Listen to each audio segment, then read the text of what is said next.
Life style വാഹനമെന്നാണ് ഹെക്സയെ ടാറ്റ വിശേഷിപ്പിക്കുന്നത്. രൂപകൽപ്പനയിലും ആഡംബരത്തിലും മുമ്പൻ, ഓഫ് റോഡ് ഓൺ റോഡ് ശേഷിയിലും കരുത്തൻ. ഹെക്സയെ ഏറെ പ്രതീക്ഷയോടെയാണ് Tata motors വിപണിയിലെത്തിച്ചിരിക്കുന്നത്.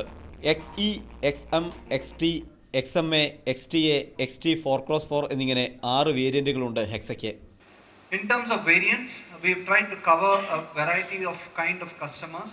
It has 3 variants in manual transmission, 2 variants in automatic transmission, and 1 variant, and the top variant comes with the 4x4 option as well. So wide spectrum of choices available with the customer. Pearl white, Arizona blue, tungsten silver, sky grey, platinum silver എന്നിങ്ങനെ 5 വ്യത്യസ്ത നിറങ്ങളിലാണ് Hexa വരുന്നത്. 5 inch വലുപ്പമുള്ള touch screen, smart phone integration തുടങ്ങി അത്യാധുനിക സൗകര്യങ്ങളുമുണ്ട്. 12,30,000 മുതൽ 17,70,000 രൂപ വരെയാണ് വാഹനത്തിൻ്റെ കേരളത്തിലെ എക്സ് ഷോറൂം വില.